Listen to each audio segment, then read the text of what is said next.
In the US, we say Volkswagen. In China, we say 大众. I knew it was gonna be different. It sounds really kind of funny to me because it has like kind of meaning, like a fish car. I don't know why they translate to this Chinese. Now everyone's like, Hi.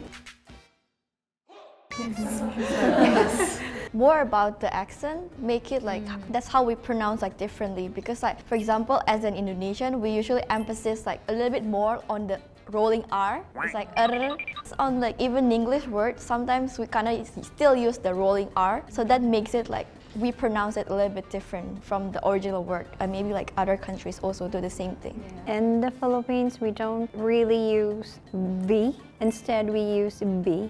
And Z, we kind of like substitute it into S. For example, Zimbabwe, Zimbabwe, so like S. like there are just some sounds that other countries don't use as often, and the pronunciation, the accents, they're quite different, I think. In the US, we say Lamborghini. In Myanmar, we call Lamborghini. In Vietnam, we say Lamborghini. Japanese say Lamborghini. In Bangladesh, we also say Lamborghini. In China, we see Lamborghini. In Thai, we say Lamborghini. In Indonesia we say Lamborghini. I might be wrong, but Lamborghini. Okay. In the Philippines, we say Lamborghini. In India we say Lamborghini. In Korea, we say Lamborghini. Similar, but different. Let's see, most similar sounding country, maybe the Philippines, I think. I'm not really quite familiar with Lamborghini, but that's how we pronounce it. Like the way we talk, like, yeah, Lamborghini. Yeah, it sounds similar to how we say it in the US. Most different, maybe Thai with South Korea and Japan. Lamborghini. Lamborghini. Lamborghini. They use R. Yeah, Lamborghini. I can't say it right. Japanese language, they usually have more like vowels, like Lamboru. So I think that's what's different. Yeah, in the US, I've heard it both ways, Hyundai or Hyundai. I don't know what's right, but I've heard it both ways in the States. I'll go first. In Korea, we say Hyundai. In Japan, Hyundai. In Thailand, Hyundai. Hyundai. Okay. Oh, that's quite different. In Myanmar, we also call Hyundai. In Vietnam, we say Hyundai. Hyundai. Oh. I never talk about cars with anyone, but I think maybe we also say in Bangladesh Hyundai. In the Philippines, we say Hyundai or Hyundai. In Indonesia we say it Hyundai. Hyundai. In China, we say 现代. Oh, very different. Okay. In India we say Hyundai. Yeah, I noticed there was some differences with Hyun. Yeah. I'm ready. What was it again? 现代. And also I think Vietnam. Hyundai. We just basically read it in Vietnamese. Hyun. So like, we just read it in Vietnamese. Makes sense. Okay, basically this car brand, they use the Chinese word 现代 and they transfer the Chinese word to this pronunciation, I guess. Is it to make it kind of easier for people to pronounce? Not sure. I'm not sure. I don't know. Yeah, maybe. In the US, we say BMW. In Vietnam, we say BMW. One more time. BMW. Actually, like also BMW, but like it's in Vietnamese pronunciation. Okay.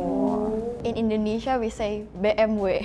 So in Indonesia we don't use ABC as the alphabet, we use A, B, C, D. That's why it's BMW, which is actually BMW in Indonesian alphabet. Yeah. It sounds like quite short. In Myanmar, we also call BMW. In the Philippines, it's BMW. In Bangladesh, we say BMW. In India we say BMW. In Chinese we say 宝马. 宝马 means like treasure horse, that kind of feeling, that two words. In Japan, BMW. In Korea, we say BMW. In Thailand, we say BMW. Indonesia sounded the most different. Can you say it one more time? Again? Yeah. BMW. So Indonesian. Oh, yeah. In the US, we say Toyota. In Thailand, we say Toyota. In China, we say 丰田.丰田. In Myanmar, we say Toyota. In Indonesia, we say Toyota. In Bangladesh, we say Toyota. In Vietnam, we say Toyota. In Japan, Toyota. In India, we say Toyota. In Korea, we say Toyota. In the Philippines, we say Toyota. China. Yes, yeah. The land can grow up a lot of good crops. It means like that, yes. Okay, so it has some meaning. Has some meaning, Some yes. nice meaning to it. I don't know why they translate to this to Chinese. Now everyone's like, In the US, we say Volkswagen. In Thailand, we call Volkswagen. In Myanmar, we call only wagon, maybe probably Volkswagen. We don't pronounce like wagon or something. In Bangladesh, we say Volkswagen. In the Philippines, we say Volkswagen or Volkswagen. In Korea, we say Volkswagen. But we sound like he. In Indonesia, maybe we say Volkswagen or Volkswagen. In Vietnam, we say Volkswagen. In India, we say Volkswagen. Oh, in Japan, Volkswagen. In China, we say 大众. I knew it was gonna be different. Well, 大众means for everybody. It's this kind of thing. Okay, so everyone can use Yes, a Volkswagen everyone can car. use this car. Oh, okay. Well, I think China, but also Thailand, the tones as well makes it sound a bit different. In Thailand, we say Volkswagen. In Chinese, we say 大众. Totally different. Usually in Chinese, like we translate it in a Chinese way to give a new meaning. For example, like a lot of movies, we also give them a new name, So I think there's a lot of different. different meaning. Porsche. You can stand in front. In the US, we say Porsche. In Myanmar, we say Porsche. Porsche. Oh, she's like, nope, that's not it, but okay.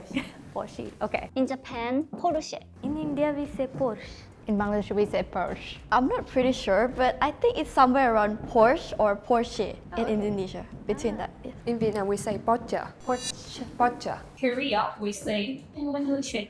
In the Philippines, we say Porsche. In China, in China we say 保时捷. This one I don't know the meaning. You just translate. Okay. In Thailand, we say Porsche. My friend from China. Sounded a little bit more similar this time. Yeah, that's true. Yes. In the US, we say Mercedes-Benz. How about this time? I go first. Okay. Yeah. In Chinese we say 梅赛德斯奔驰. It's really just to translate to Chinese. In Thailand, we say Mercedes-Benz. No S, right? No Benz. Oh, okay. In Bangladesh, we say Mercedes-Benz.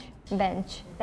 In Indonesia, we say Mercedes-Benz. So we tend to just read everything on the letter. We don't really like change the pronunciation, just Mercedes-Benz. We pronounce the C. In Myanmar, we call Mercedes-Benz, but mostly we call Mercedes. In Japan, Mercedes-Benz. Benz. In the Philippines, we say Mercedes-Benz. In Vietnam, we say Mercedes-Benz. In Korea, we say Mercedes-Benz. But we usually say just Benz. In India, we say Mercedes-Benz. Yeah, I would say the most different, again, I mean, China, but also Vietnam, I think sounded a bit different as well. We say Mercedes-Benz because it's easy to pronounce. The front part 梅赛德斯 just translate, and the pants called 奔驰 in Chinese means go quick. Oh, yeah, Mercedes-Benz, they do go fast. In US, we say Maserati. In India, we don't have this brand, or else I might not know, but I will just read it. Maserati. In Vietnam, we say Maserati. In Bangladesh, we say Maserati. So it sounds really kind of funny to me because it has like kind of meaning. Maser means like fish and ati means sweet. So it's kind of funny to me, but we say Maserati. Like a fish car. In Japan, Maserati. In Thailand, we say Maserati, shortly Maser. Yeah, in Thailand, if you add a lot of S and R, it could make you sound a bit bitchy. Oh, really? So make it flat, Maser. In Indonesia, maybe we say Maserati. In China we say 玛莎拉蒂. Oh. It's just to translate. Okay. In Myanmar, we say Maserati. In Korea, we say Maserati. In the Philippines, we say Maserati. Maserati. Te. Oh, Tay. Maybe Thailand. It was a little bit different. Maserati. Maser. Masu. Yeah. Masu. Maser. Masu. Maser. Yeah, Maser. Masu. Maser. In the US, we say Bentley. In the Philippines, we say Bentley. In Japan, Bentley. In India, we say Bentley. In Myanmar, we say Bentley. In Bangladesh, we say Bentley. In Indonesia, we say Bentley. In Thailand, we say Bentley Bentley. or Bentley. Bentley. Yeah, quite different now. It is cute sounding. In Korea, we say Bentley. In China, we say Binli. Oh, It's similar that's- like Thailand, Binli. Yeah. In Vietnam, we say Bentley. Yeah, I would say Thailand and China. It was a bit different. It was very cute sounding. In China, we say Binli. In Thailand, we say Bentley or Bentley. Sounds like a teddy bear name. Yeah, it sounds so cute. Thai language, we got two types of R. Law ling, you only flip it once. But if it's raw rua, then you have to kind of like vibrate your tongue a bit. So it depends on the writing. For this one, it's belay or belly is enough. But sometimes in Thai language, you can find this kind of R that you have to vibrate your tongue, like raw rua. Well, in China, we just translate into the similar words for the pronunciation. They must have some meaning for the branding, but I don't really know what it is. It was fun. It was interesting hearing how a lot of times it was quite similar, but there'd be like a little bit of a difference. So it was cool hearing that. Yeah, also it was interesting how China, they have their own kind of words and meanings for the brands as well. Yeah, it was fun. To be honest, I never talk about like car brands name in my country. I'm sorry if I like offend my own people. So yeah, that's it. Today we talk about the different pronunciation about car brand in different countries. If you like the video, please click subscribe, like, and comment down below. See you next time. Bye.